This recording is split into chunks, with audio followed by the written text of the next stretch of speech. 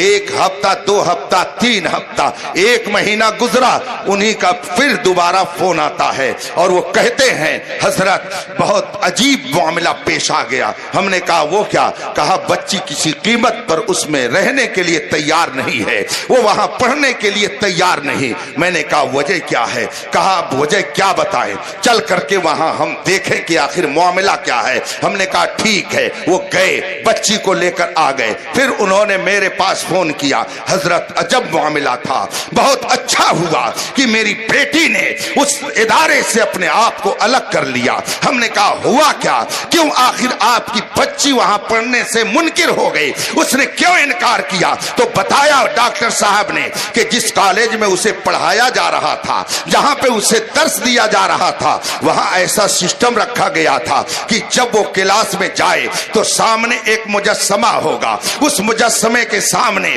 پہلے اس کو آداب بجا لانا ہوگا اور آداب بجا لا کر پھر اسے جا کر کے کلاس میں پڑھنا ہوگا۔ مجھے بتائیے ایمان رہے گا کہ چلا جائے گا؟ کفر آئے گا کہ ایمان باقی رہے گا؟ وہ بچی چونکہ ایک دینی گھرانے سے تعلق رکھتی تھی، ڈاکٹر صاحب بھی دینی مزاج کے تھے، علماء سے ان کا تعلق تھا، ان کی وابستگی تھی۔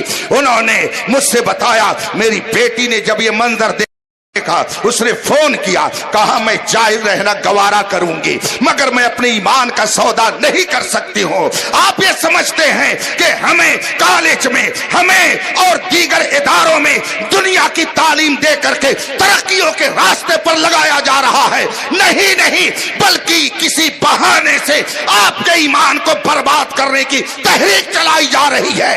اسی لیے علماء نے سوچا کہ اگر ہم اپنی بچیوں کو زیور علم سے آراستہ کرنا چاہتے ہیں تو ہمیں فاطمہ الزہرا کا کردار اپنانا پڑے گا۔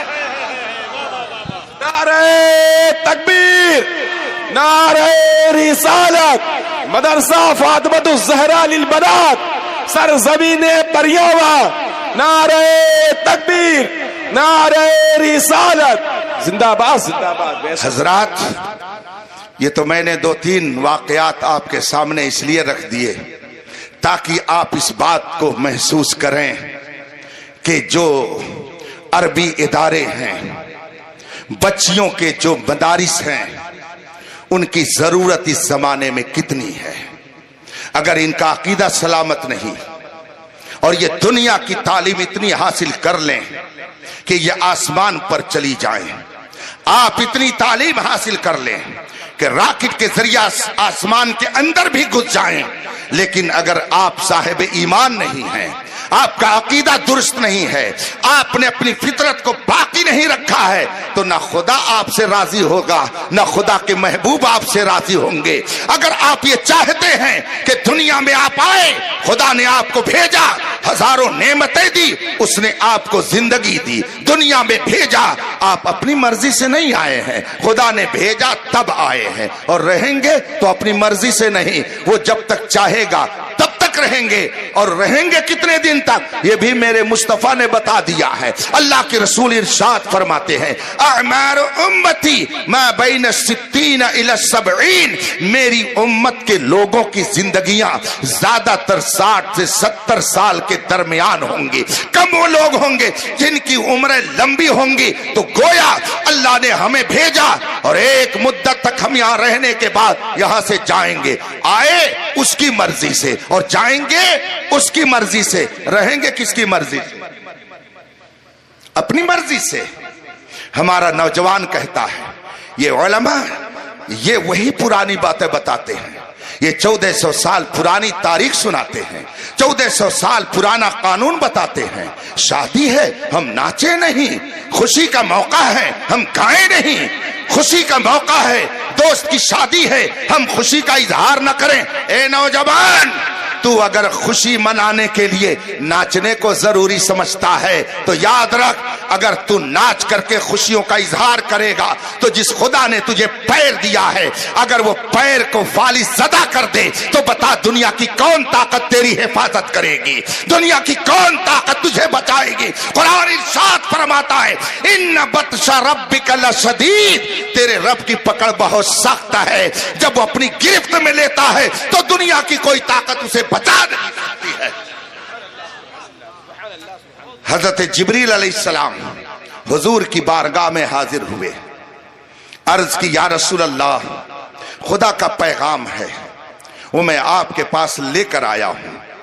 اللہ کے رسول نے فرمایا بتاؤ جبریل وہ کون سا پیغام ہے؟ حضرت جبریل نے عرض کی یا رسول اللہ، خدا کا 3 پیغام ہے وہ میں آپ تک پہنچا رہا ہوں۔ اللہ کے رسول نے اجازت دی۔ حضرت جبریل عرض کرتے ہیں خدا کا پیغام ہے عِشْ مَا شِئْتَ فَإِنَّكَ مَيِّتٌ وَأَحْبِبْ مَنْ شِئْتَ فَإِنَّكَ مُفَارِقُ وَعْمَلْ مَا شِئْتَ فَإِنَّكَ مُجْزَى بِهِ۔ یہ 3 پیغام حضرت جبریل نے خدا کی طرف سے رسول پاک تک پہنچا دیا۔ اللہ کے رسول نے پوری دنیا کو یہ پیغام پہنچا دیا۔ سمجھ گئے اس کا مطلب کیا ہے؟ سب لوگ سمجھ گئے نا؟ جو میں نے عرض کیا 3 پیغام، وہ 3 پیغام کیا ہے وہ بھی سمجھ گئے؟ سمجھ گئے سب لوگ؟ بہت سمجھدار لوگ ہیں اگر آپ سمجھ گئے، لیکن اگر ایک ایک سے ابھی پوچھا جائے کہ یہ جو میں نے پڑھا ہے عربی میں آپ کے سامنے حضرت جبریل کے ذریعہ خدا کا پیغام، ذرا اس کا ترجمہ بتا دیجئے، تو آپ کہیں گے حضرت اس کا ترجمہ تو نہیں جانتے ہیں، اس کا مطلب کیا ہوتا ہم نہیں جانتے ہیں۔ کیوں نہیں جانتے ہیں؟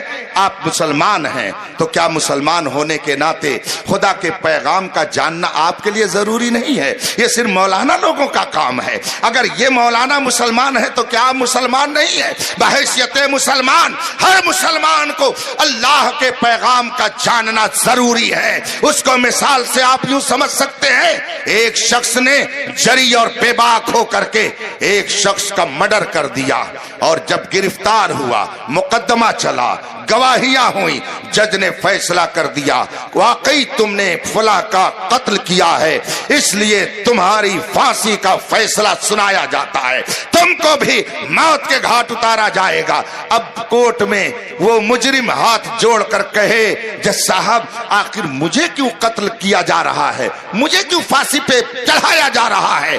جج نے کہہ دیا سنو، ہندوستان کا یہ قانون ہے کہ جو کسی کو قتل کرتا ہے اس کو پھانسی کے پھندے پہ چڑھا دیا جاتا ہے، جو کسی کو قتل کرتا ہے اسے بھی اپنی جان سے ہاتھ دھونا پڑتا ہے، جو کسی کو قتل کرتا ہے اسے خود قتل ہونا پڑتا ہے۔ اب مجرم صاحب ہاتھ جوڑ کر کے کہیں صاحب ہم نہیں جانتے تھے کہ ہندوستان کا یہ قانون ہے کہ جو کسی کو قتل کرتا ہے تو اس کو بھی قتل ہونا پڑتا ہے، اب آپ نے بتا دیا تو ہم جان گئے، اب ہم ایسا جرم نہیں کریں گے، معافی ہماری دے دی جائے، ہمیں معاف کر دیا جائے، ہم نے نہیں جانا تھا کہ ہندوستان کا یہ قانون ہے، اب جان گئے، اب ہم اس پر عمل کریں گے۔ بتائیے کیا جج اس کو معاف کر دے گا؟ پھانسی کے پھندے سے اس کو ہٹا دیا جائے گا؟ نہیں۔ کیوں نہیں؟ اس لیے کہ آپ جب ہندوستانی ہو تو ہندوستانی ہونے کے ناطے آپ کی ذمہ داری تھی کہ ہندوستان کے قانون کو جانتے۔ اگر ہندوستانی ہونے کے ناطے ہندوستان کا قانون جاننا آپ کے لیے ضروری ہے تو ایک مصطفیٰ کے وفادار ہونے کے ناطے مصطفیٰ کے قانون کا بھی جاننا ضروری ہے۔ اور آپ یہ کہیں ہم نہیں جانتے تھے حضرات، تو نہیں جانتے تھے، کس نے آپ کو روکا تھا؟ کس نے آپ کو منع کیا تھا؟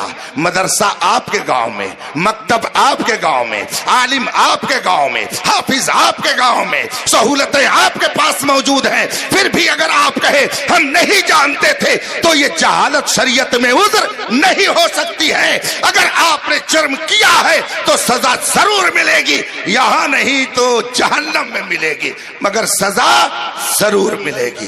ہاں اگر سزا سے بھی بچنا ہے، سزا سے بھی آپ بچنا چاہتے ہیں، جرم کر کے سزا سے بھی معافی چاہتے ہیں، تو بس ایک ہی در ہے، ایک ہی در ہے کہ جرم بھی کرے اور بچ بھی جائے، جرم بھی کرے سزا نہ پائے، جرم بھی کرے اور حفاظت ہو جائے۔ وہ در کس کا ہے؟ میرے اعلیٰ حضرت نے اس در کا پتہ بتایا اور فرمایا وہی رب ہے جس نے تجھ کو ہمتن کرم بنایا، ہمیں بھیک مانگنے کو تیرا بنایا، تجھے حمد ہے خدایا، تجھے حمد ہے خدایا۔ یہ میرے مصطفیٰ کا در ہے کہ لاکھ جرم کوئی کرے اور دامن مصطفیٰ میں آ جائے اور میرے مصطفیٰ اسے چھپا لے تو حسن بریلوی کی زبان میں ڈھونڈا ہی کریں، صدر قیامت کے سپاہی وہ کس کو ملے جو تیرے دامن میں چھپا۔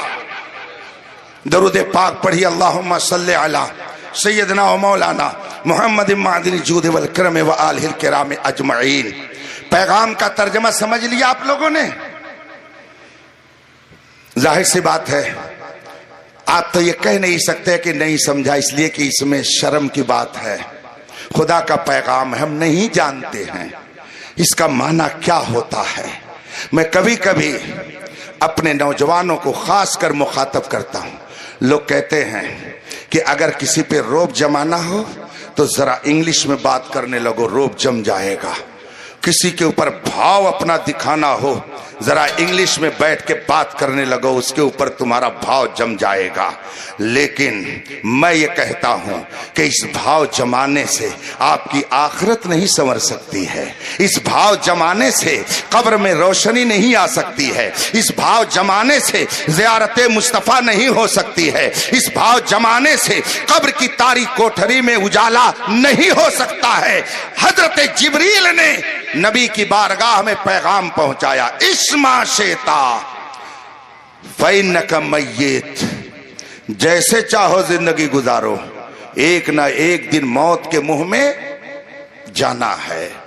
جیسے چاہو زندگی گزارو، ایک نہ ایک دن موت کے منہ میں جانا ہے۔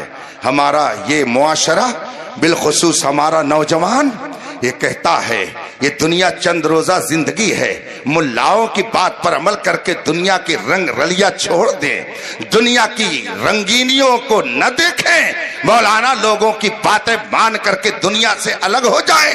ہم کہاں جا کر کے رہیں؟ کیا دوستوں کی شادی میں رقص و سرود کی محفل نہ سجائیں؟ کیا ہم ایسا نہ کریں؟ کیا ڈی جے نہ بجائیں؟ کیا سب کے